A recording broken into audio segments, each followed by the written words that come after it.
우리가 성경의 말씀 가운데에 창세기 1장 1절만 믿으면 우리가 믿지 못할 말씀이 없습니다. 태초에 하나님이 천지를 창조하시니라. 하나님께서 이 모든 세상 만물을 창조하셨습니다. 그리고 그 하나님께서는 이 세상 모든 만물을 다스리고 통치하십니다. 그런데 하나님이 이 세상 모든 만물을 창조하셨음을 믿게 되면 모든 성경의 말씀을 믿을 수 있지만 또한 하나님께서 이 세상 모든 만물을 만드신 것을 보고 우리가 찬양하게 되면 우리가 찬양하지 못할 일이 사실은 없습니다. 왜냐하면 이 세상 모든 만물을 누가 만드셨기 때문입니까? 네, 하나님께서 창조하셨기 때문이죠. 요즘에 제가 우리 교회 세보미가 오게 되면 세보미가 말하는 것 중에 제가 참 은혜를 받는 은혜를 받는 그런 한마디가 있어요. 2살 뭐 3살밖에 안 됐는데 2살이 그 정도밖에 안 됐는데 3살밖에 안 됐는데 제가 은혜 받는 그 이야기 중에 하나가 뭐냐면 그 이하람 집사님이나 최지훈 집사님이 어제도 이제 인형을 가져가고 이 그 인형 이름이 람지더라고요. 람지 누가 만드셨게? 그러니까 하나님이야. 하나님이야. 우리가 하나님이 모든 것을 만드시고 창조하셨다라는 것을 인정하고 믿게 되면 이 세상 모든 만물 가운데 찬양하지 못할 일이 무엇이 있으며 어떠한 상황이 무엇이 있겠습니까? 또한 우리의 살아가는 그런 모든 상황들도 하나님이 그 모든 것들을 섭리하시고 다스리신다라고 생각하게 되면 우리가 하나님께 의지하지 못할 일이 무엇이 있을까요? 그래서 창세기 1장과 2장의 말씀은 참으로 중요합니다. 왜냐하면 하나님이 천지를 창조하셨다라는 것을 우리에게 선포하기 때문입니다. 그러나 하나님이 천지를 창조하셨다라는 것은 우리가 또한 믿음으로 바라봐야지. 하나님이 창조하신 것을 이 세상에서 본 사람은 아무도 없습니다. 믿음으로 보아야 됩니다. 또한 우리는 믿음으로 오늘 이 땅 가운데에서 하나님이 창조하신 그 만물을 보며 찬양하며 경배하기를 원합니다. 오늘 시편 104편의 말씀은 이게 참 독특한 게 하나가 뭐냐면 아마 읽어보셔서 알 거예요. 표제는 없습니다. 언제 이 시편이 지어졌는지, 이 배경이 무엇인지는 누가 이 시편을 기록하였는지는 알지 못해요. 그러나 이 시편의 독특한 한 가지가 무엇이냐 하면 이 시편은 창세기 1장 말씀에 시편 시로서 새로 우리에게 들려주는 하나님의 말씀이라는 겁니다. 오늘 시편 104편 말씀 한번 말씀 보십시오. 다 하나님의 창조에 대하여서 우리에게 말씀하고 있습니다. 오늘 104편 1절 말씀해 보게 되면 이렇게 시작하고 있죠. 내 영혼아 여호와를 송축하라.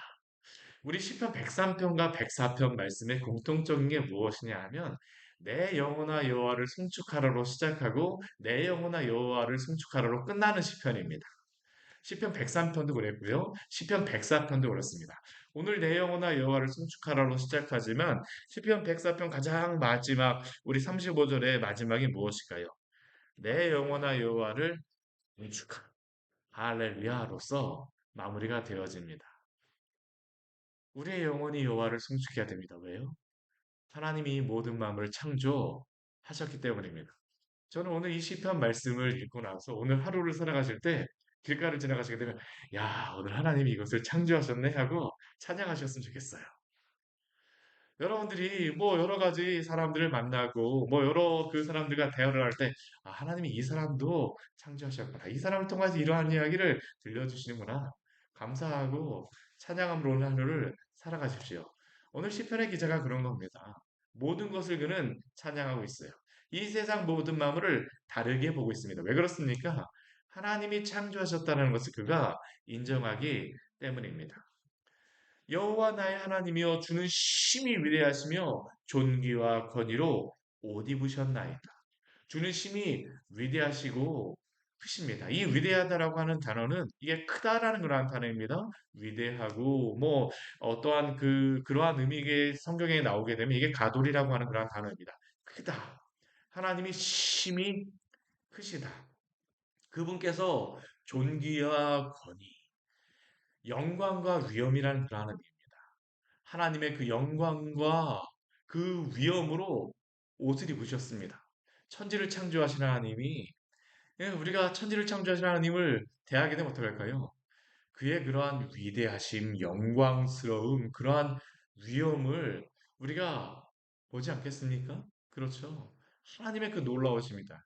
이 시편의 시인이 하나님의 창조하심을 그가 믿고 바라보게 되어지니까 하나님을 이렇게 인식하게 되어지는 겁니다. 하나님 심히 위대하시구나. 이 우주보다도 더 크신 하나님, 더 크신 하나님, 더 크십니다. 우주를 창조하셨는데 우주보다 작으실 리가 없잖아요. 우주에 속하실 이유가 없으십니다. 하나님은 바로 그러한 하나님이십니다. 하나님은 또 무엇으로 옷 입으셨습니까? 우리 2절 말씀에 보면 우리 같이 한번 읽어볼까요? 주께서 옷을 입은 같이 빛을 입으시며 하늘을 같이 치시며 무엇으로 옷 입으셨습니까? 빛으로 옷 입으셨다고 창조하시죠. 하나님이 첫째 날 가장 먼저 무엇을 창조하십니까? 빛이 있으라 하심에 빛을 창조하시잖아요. 그렇죠? 빛을 창조하심으로 그가 옷 입으셨습니다. 아니요, 사실은 하나님이 빛이십니다. 우리가 요한계시록 말씀해 보게 되면 하나님과 어린 양으로부터 이 빛이 나오는 것을 요한계시록 가장 마지막에 보여주고 있죠. 태양이 없어도 달이 없어도 우리 창세기 1장 말씀해 보게 되면 빛을 걱정할 필요가 없습니다. 왜요? 하나님이 빛이시기 때문입니다. 빛을 비추어 주시기 때문이에요. 그리고 하나님이 이 땅 모든 만물을 창조하십니다. 하나님의 그러한 성전을 창조하시죠. 하늘을 휘장같이 치시고 우리가 이사 가게 되면 뭐 커튼도 치고 뭐를 이렇게 막 장식하는 것 같이 하나님이 하늘을 휘장같이 치셨습니다. 또 우리 3절 말씀은 어떻습니까? 물에 자기 누각을 들보같이 얹으셨습니다. 그리고 구름으로 자기 수레를 삼으셨어요. 바람으로 날개를 다니십니다. 이것은 무엇이냐면 하나님이 하늘을 빛을 창조하시고 하늘을 만드시고 또한 그 가운데에 그 궁창을 만드시고 그 사이에 무엇이 다닌 겁니까? 바람이 이렇게 막 다닌 겁니다. 물이 밑에 있습니다. 그리고 또 하나님께서 우리 4절 말씀을 보게 되면 바람을 자기 사신으로 삼으시며 불꽃으로 자기 사역자를 삼으셨다라고 우리에게 말씀합니다. 이것은 히브리서 1장 7절 말씀에 이렇게 인용되고 있어요. 또 천사들에 관하여는 그는 그의 천사들을 바람으로 그의 사역자들을 불꽃으로 삼으시니라 하셨으되 이 말씀을 오늘 시편 104편 말씀을 히브리서 기자가 인용한 것입니다. 하나님이 영적인 세력조차도 영적인 그러한 존재조차 청사조차도 하나님이 다 창조하셨다라는 겁니다. 그래서 바람을 자기 사신으로 천사를 자신의 그러한 사신으로 사역자들을 자신의 불꽃으로 삼으셔서 이 모든 세상 만물을 하나님이 이렇게 창조하시는 것을 시작하셨습니다. 또 하나님은 어떻게 하십니까? 우리 5절 말씀 보십시오. 우리 3일째 그러한 일들이 시작되어지고 있습니다. 땅을 기초로 삼으시고 땅을 기초로 삼으시고 나서 영원히 흔들리지 아니하게 하셨습니다. 가장 무서운 재난이 무엇일까요? 땅이 흔들리는 것입니다. 땅이 흔들리는 것. 몇 년 전에 포항에서 그 지진이 났다라고 했잖아요. 그렇죠? 근데 제가 그 지내던 그 아파트에 지진이 난 걸 제가 느꼈습니다. 뭐였었냐면 집에서 갑자기 잘 있던 그러한 형광등, 그 부엌에 있던 형광등이 갑자기 뚝 떨어져서 깨지는 겁니다. 나중에 알고 보니까 왜 떨어진다 보니까 지진이 났었다라고 그러더라고요. 그 시간에. 우리가 땅이 흔들리게 되면 어떻습니까? 두려운 거예요. 왜 땅이 흔들리지 않습니까? 오늘 5절 말씀 우리에게 이렇게 말합니다.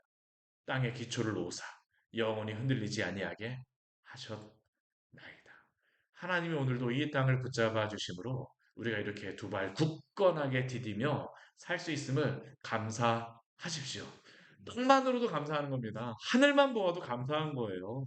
내 영혼아 여호와를 송축하라.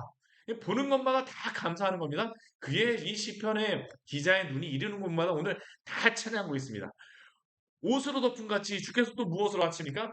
땅을 깊은 바다로 덮으시네. 땅을 하나님이 무엇으로 덮으셨냐면 바닷물로 덮으셨습니다. 쫙 덮으셨어요. 이게 얼마나 아름답게 이 묘사를 하고 있습니까? 바다를 보면서도 하나님이 바다를 물로 덮으셨구나. 땅의 옷이 무엇입니까? 물입니다. 바닷물이에요. 그런데 이 물만 이 땅 가운데 가득하면 어떡합니까? 우리가 살아갈 수 없습니다. 그렇죠? 우리 그 뒤에 우리 7절 말씀해 보게 되면 물이 주께서 꾸짖으시니까 물이 도망을 갑니다. 어디로 다 도망갈까요? 자기가 있어야 될 곳으로 흘러가는 겁니다. 물은 낮은 곳으로 흘러가게 되죠. 물은 밑으로 흘러가는 것? 왜 흘러갈까요? 하나님이 그렇게 창조하셨기 때문입니다. 인간의 과학은 그것을 뭐 만유인력의 법칙이라든가 뭐 그러한 것으로서 설명을 하지만 하나님이 그렇게 창조하셨다입니다. 인간은 만유인력의 법칙으로 그것을 설명할지 모르지만 하나님이 그렇게 창조하셨기 때문에 사과는 위에서 아래로 떨어지는 것입니다. 하나님이 그렇게 창조하셨음을 기억하십시오. 성경에서 만유인력의 법칙이라고 우리가 설명하진 않지만 하나님이 그렇게 창조하셨어요. 그리고 하나님이 이렇게 창조하심으로 말미암아 산은 오르고 골짜기는 내려갔습니다. 산이 왜 그렇게 아름답습니까? 하나님이 이렇게 올리셨기 때문입니다. 에베레스트 산, 뭐 알프스 산, 우리 뒤에 있는 광교산. 광교산도 얼마나 아름다운지 모릅니다. 저도 광교산 이렇게 한 번씩 왔다 갔다 하다 보면 얼마나 좋은지 몰라요. 봄에 거기를 한번 지금 한번 가보십시오. 이게 겨울에 다닐 때는 흙냄새, 땅 냄새만 나는데 지금 그곳을 다니게 되면요. 나뭇잎의 냄새하고 풀의 냄새가 다릅니다. 계절마다 다른 냄새가 느껴져요. 왜 그렇습니까? 하나님이 그곳의 산을 그렇게 오르게 하시고 골짜기를 내려가게 하셨기 때문입니다. 우리 구절 말씀은 저는 굉장히 은혜가 됩니다. 우리 같이 한번 읽어볼까요? 주께서 물의 경계를 정하여 넘치지 못하게 하시며 다시 들어와 땅을 덮지 못하게 하셨나이다. 네. 만약 바닷물이 경계를 넘어서 만약 바닷물이 심심해갖고 소풍을 광교로 다 온다라고 한번 생각해 보십시오. 우리들 어떻게 될까요? 그날 큰일입니다. 뭐 배 타고 도망가겠어요? 어떻게 하겠어요? 큰일 나는 겁니다. 큰일이 조금만 한번 온다고 해보십시오. 5m짜리만 와도 큰일 나는 겁니다. 일본에 30m짜리 해일이 와갖고 얼마나 큰 일이 있었습니까? 지금까지도 그 일 때문에 일본은 굉장히 고생을 하고 있죠. 근데 오늘날 우리가 이곳에서 이렇게 편안하게 지낼 수 있는 이유가 무엇일까요? 주께서 물의 경계를 정하셔서 넘치지 못하게 하셨기 때문입니다. 오늘 이 시편의 기자는 그냥 하나님이 주신 이 자연 만물을 그냥 허투루 보는 게 아니에요. 우리는 감사할 게 없다라고 이야기하죠. 여호와를 송축할 게 없다라고 이야기하죠. 오늘 말씀 한번 보십시오. 이 시편의 기자는 물이 넘치지 않는 것 가지고도 얼마나 감사하는지 모릅니다. 근데 이 물을 가지고 또 시편의 기자는 감사합니다. 왜 감사할까요? 물을 알맞은 곳에 흐르게 하시기 때문입니다. 우리 10절 이후의 말씀을 보게 되면 모든 동식물이 또한 인간이 살도록 하기 위해서 하나님이 아주 알맞게 물을 흐르게 하십니다. 우리 10절 말씀 보십시오. 샘물 골짜기에서 솟아나게 하시고 산 사이에서 그 골짜기에 그 물이 흐르게 하시고 각종 들짐승들이 그 물을 마시게 하시고 들나귀들도 말을 정말 안 듣지만 이 들나귀도 목마르면 어떻습니까? 이곳에 가서 물을 마셔서 해갈할 수밖에 없습니다. 하나님의 명령에 순종하는 것입니다. 공중의 새들도 그 가에 깃들이며 나뭇가지 사이에서 아름다운 소리를 지저귀고 있습니다. 또한 그가 그의 누각으로부터 산에 물을 부어주시니 비가 내리는 것도 이렇게 아름답게 묘사하고 있잖아요. 산에 비를 내려주시게 되면 물이 흐르는 그 소리들. 산에 한번 비가 내리게 되면요. 이게 평소에 흐르지 않았던 그곳에도 물 흐르는 소리가 들립니다. 우리 여 뒤에 해령공원에 가서 보게 되면 비가 온 다음에 해령공원에 흐르는 그 소리가 달라요. 물이 더 많이 흐르는 것을 느껴집니다. 하나님이 그렇게 산에 물을 부어주시니까 비를 내리게 하시니까 이게 막 흐르죠. 그것뿐만이 아닙니다. 그냥 물은 그냥 흐르는 게 아니죠. 그 모든 곳에 생명을 줌으로 말미암아 하나님의 생명을 전달함으로 말미암아 일의 결실이 땅을 만족시켜 주노도다. 일의 결실은 무엇이겠습니까? 이 모든 나무들의 결실은 그 1년 내내 수고해서 나무도 수고하는 겁니다. 수고해서 무엇을 맺을까요? 열매를 맺는 것 아니겠습니까? 일의 결실이 땅을 만족시켜 주는도다. 주 위한 풀, 사람을 위한 채소, 땅에서 먹을 것이 나게 하시니. 우리 15절 말씀 같이 한번 읽어볼까요? 사람의 마음을 기쁘게 하는 포도주와 사람의 얼굴을 윤택하게 하는 기름, 사람의 마음을 힘있게 하는 양식을 주셨도다. 여기에 나와 있는 이 그 포도주 기름 양식이 그냥 기록된 게 아닙니다. 이게 순서에 따라서 기록되어진 겁니다. 이스라엘에 포도가 먼저 납니다. 그 다음에 올리브유를 그 다음에 거두어요. 그 다음에 곡식을 그 다음에 거두는 겁니다. 이 순서에 따라서 하나님이 이 천지 만물을 운행하시죠. 비가 오고 바람이 불고 하늘과 땅에서 이 하나님의 질서에 따라서 이 모든 것들이 이루어진다는 겁니다. 여호와의 나무에는 물이 흡족하며 레바논 백향목들도 그 물로 말미암아 그 웅장한 위용을 드러냅니다. 새들이 그 속에 깃들이며 작은 잣나무로 집을 삼고 있습니다. 높은 산들은 사냥을 위하여 베풀어졌고 바위는 너구리의 피난처입니다. 그리고 그곳에 우리를 살게 하셨습니다. 사랑하는 성도 여러분, 오늘 우리에게 주신 그곳에서 감사함으로 사시기를 축원합니다. 좀 오늘 하루는 다르게 보았으면 좋겠어요. 우리가 오늘 시편의 시인과 같이 하나님이 우리에게 주신 그 모든 것들을 다르게 한번 보십시오. 같은 것이어도요. 우리가 하나님이 창조하신 것이라는 것을 알게 되면 모든 게 다 새롭게 보이는 겁니다. 아이들이 새로운 것, 뭐 우리에게는 날마다 봤던 것 같지만 아이들이 그런 것을 날마다 볼 때 깜짝 놀라는 것 같이 오늘 하루 주님이 주신 이 시간과 공간 가운데 모든 것들을 보면 와 이것도 하나님이 주셨구나 감사함으로 사시기를 축원합니다. 같이 기도하도록 하겠습니다. 하나님 아버지 오늘 말씀을 통하여서 우리에게 귀한 은혜를 주니 감사를 드립니다. 하나님이 이 세상 모든 만물을 창조하시고 또한 다스리십니다. 우리는 그 가운데 살고 있습니다. 우리를 창조하시고 다스리시는 주님께서 우리로 하여금 그곳에 거하게 하십니다. 주님, 우리의 눈을 들어서 하나님이 보여주시는 이 세상 만물을 보게 하여 주옵소서. 주님이 창조하신 이 세상의 극장을 보며 오늘도 감탄하며 찬양하며 경배하길 원합니다. 와, 주님이 창조하셨다. 오늘 하루에 감사가 되어지길 원하오니 주여 저희의 오늘의 감사를 통하여서 영광 받아 주시옵소서. 예수님 이름으로 기도드립니다. 아멘. 오늘 말씀 같이 기억하시면서 기도하며 나가도록 하겠습니다.